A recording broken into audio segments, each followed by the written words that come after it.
Hi, this is Professor Cataldo, and I'm going to walk you through some PowerPoints on what a chart of accounts is.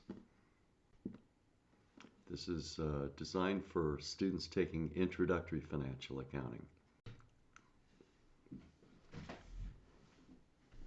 A chart of accounts is specific to a particular firm.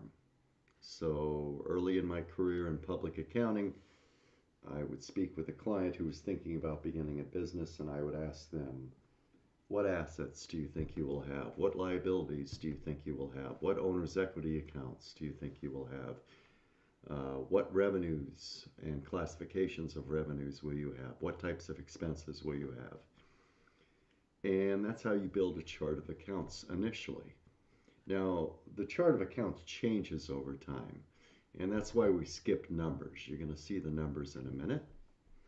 And usually assets are 100s, liabilities are 200s, equity or owner's equity is 300s, revenues are 400s. If it's a manufacturing firm or a retailer, cost of goods sold would be the 500s and expenses would be 600s. So in this chart of accounts, we have assets of cash, accounts receivable, supplies, prepaid insurance, and equipment. And you're going to notice that they skip numbers in between because the cash account of 101 might be the initial corporate checking account, but at some future point they might decide to open a second corporate checking account, perhaps for payroll.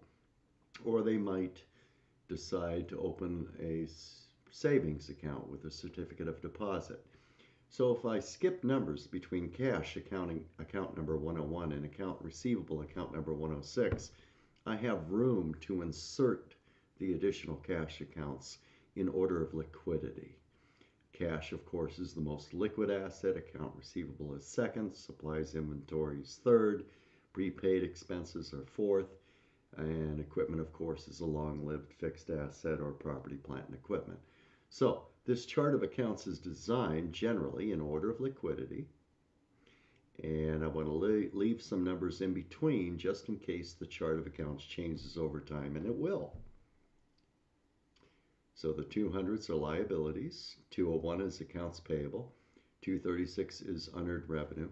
I have a lot of spaces in between for things like salaries payable, taxes payable, anything else that might arise, note payable, mortgage payable. 307, 318, 319, those are equity accounts. Dividends is a contra equity account. Once again, I've left a lot of numbers in between. Revenues, consulting revenues and rental revenue in the 400s, and expenses. Now, expenses are sometimes done alphabetically. They're sometimes done in order of materiality or significance, whatever suits you. When I was in public accounting, what we did is we had what's called a common chart of accounts. So each of our clients, if they were open to this option, we would alter the numbers in their chart of accounts so that every client had the same account number for cash. Every client had the same account number for account receivable. Every client had the same account number for equipment. Every client had the same account number for accounts payable. Now, the reason we did that was for consistency and comparability. We wanted to, over time, accidentally memorize the chart of accounts that the firm used.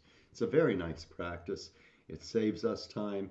If the client was willing to accept that, we went ahead and did that when we accepted the client.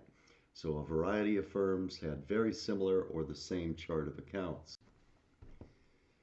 Again, assets, usually 100s, liabilities, usually 200s, owner's equity, 300s, revenues, 400s, cost of goods sold, if it exists, 500s, other expenses, 600s. Now, if it's a larger firm, they're going to be 1,000, 2,000, 3,000, 4,000, 5,000, 6,000.